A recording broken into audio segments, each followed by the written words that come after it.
स्वागत करते हैं आप सभी का फिर से मेरे YouTube चैनल मैथ्स मतलब अमित सर में। आज हम पढ़ने वाले हैं 10th स्टैंडर्ड का फर्स्ट चैप्टर जिसका नाम है लीनियर इक्वेशंस इन टू वेरिएबल्स। तो जान लेते हैं लीनियर इक्वेशंस मतलब क्या होता है। लीनियर का मतलब क्या होता है? रैखिक, सीधा या सरल। क्या होता है लीनियर? कोई चीज एक सीधी रेखा में है, कोई चीज एक सीधी रेखा में है या किसी रेखा के साथ जुड़ी है, उसे लीनियर कहते हैं। मतलब एक सीधी जो रेखा है ये twice x minus 3 equal to 0, ये जो है एक सीधे रेखा पर आ रही, एक लाइन पर आ रही, तो इसको हम बोल सकते हैं लीनियर। अब इक्वेशंस के बारे में जान लेते हैं। इक्वेशंस मतलब क्या होता है? इक्वेशंस का मीनिंग होता है समीकरण। क्या होता है? दो अभिव्यक्तियों के बीच समानता दर्शाता है, दो अभिव्यक्तियों के बीच समानता दर्शाता है। मतलब ट्वाइस एक्स माइनस 3 ये किसके इक्वल है? 0 में। तो ये जो इक्वल टू का साइन है ये दोनों में समानता दर्शा रहा है। तो हम बोल सकते दो अभिव्यक्तियों के बीच समानता दर्शाता है, उसे समीकरण कहा जाता है जो बराबर चिन्ह से जुड़े होते हैं। मतलब ये जो इक्वल टू का जो साइन है इससे ये दोनों जुड़े हुए हैं, तो इसको बोलेंगे हम इक्वेशन। अब दोनों को कंबाइन देख लेते हैं हम। लीनियर इक्वेशंस किसे बोलते हैं? वह समीकरण, वह क्या बोलेंगे उसको? वह इक्वेशन है जिसमें चर की उच्चतम घात मतलब हाईएस्ट पावर, इसका ये जो चर है इसको बोलेंगे हम चर। ठीक है, ये चर हो गया हमारा, ये क्या हो गया? चर हो गया। ठीक है, उच्चतम मतलब हाईएस्ट घात, इसका हाईएस्ट यहां कुछ नहीं मतलब क्या है? 1 है। इसका भी पावर कुछ नहीं मतलब 1 है। y का पावर भी कुछ नहीं मतलब 1 है। क्या बोल रहा है? हाईएस्ट घात मतलब हाईएस्ट पावर हमेशा 1 होती है। इसे 1 डिग्री समीकरण के रूप में भी जाना जाता है। 1 डिग्री समीकरण मतलब x का डिग्री लिखते हम 30 degree, 40 degree, 60 degree, 30 degree, x0 degree, x5 degree, x7 degree, x1। तो यहां पे 1 है तो इसलिए इसको 1 डिग्री रूप में 1 डिग्री समीकरण के रूप में भी जाना जाता है। जब इस समीकरण को ग्राफ किया जाता है तो यह हमेशा एक सीधी रेखा में परिणत होता है। मतलब इस समीकरण को जब हम ग्राफ करते हैं तो एक सीधी रेखा में आता है, इसलिए इसे लीनियर इक्वेशंस कहते हैं। तो कुछ एग्जांपल देख लेते हैं हम। ठीक है, 4m plus 3x equal to 12। ठीक है, अब ये लीनियर इक्वेशन है। क्यों? क्योंकि इक्वल टू का साइन भी दिख रहा है। ओके, अब यहां इनका पावर देखो, m का पावर कितना है? 1, तो x का पावर भी क्या है? 1। तो ये मेरा हो गया लीनियर इक्वेशन। लेकिन और एक बात, अब 2 का मतलब क्या है? 2 का मतलब तो होता है 2, और वेरिएबल का मतलब क्या होता है? चेंज होने वाला, बदलने वाला, है ना? चेंज होते रहता, बदलते रहता। ठीक है, अब यहां पे ये कैसे पता चलेगा कि लीनियर इक्वेशन तो पढ़ लिया हमने कि ये 2 वेरिएबल है कि 1 वेरिएबल है। 2 वेरिएबल का मतलब क्या होता है? ये जो है कांस्टेंट, ध्यान दो, कांस्टेंट मतलब एनी नंबर्स।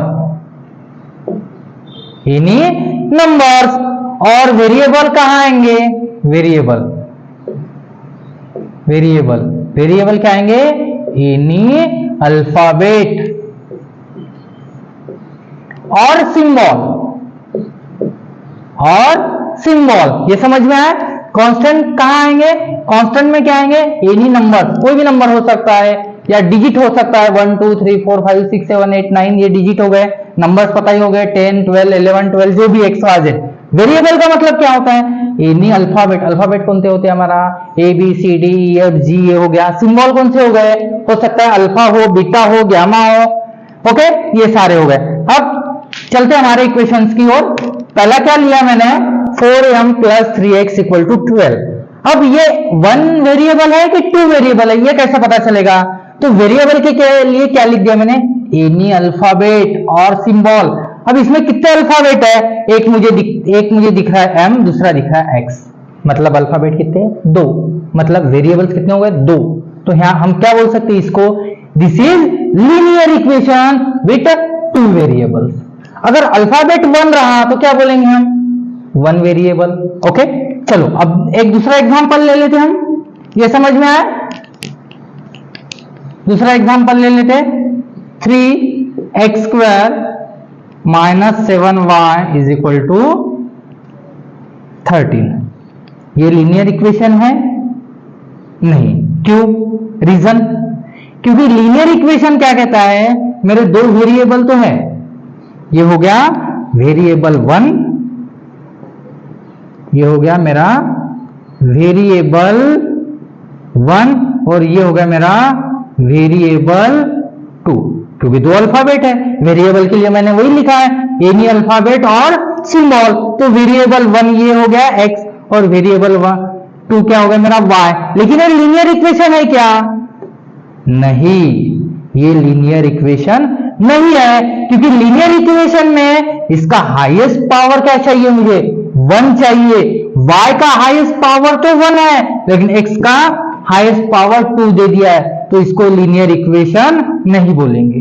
ये 2 वेरिएबल इक्वेशन हुआ है, लेकिन लीनियर इक्वेशन हुआ क्या, नहीं। चलो और कुछ प्रॉब्लम देख लेते हैं हम।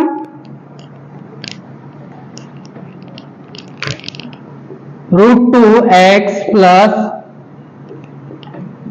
√5y is equal to 16। ये लीनियर इक्वेशन है, कितने वेरिएबल्स है, एक x है एक y है। ये बात तो कंफर्म है कि ये 2 वेरिएबल्स है। ओके, ये कंफर्म हो गया 2 वेरिएबल्स है, लेकिन ये लीनियर है क्या, वो चेक कर लेते हैं हम। x का पावर देखो, x के पावर में क्या लिखा है, 1 2 3 4 5 6, कुछ भी नहीं लिखा है, मतलब इसका मीनिंग क्या है, यहां कुछ नहीं है मतलब 1 है, और y के पावर में भी कुछ नहीं है मतलब 1 है। इसका मतलब ये लीनियर इक्वेशन है विथ 2 वेरिएबल्स है। ओके, नेक्स्ट देखते हैं।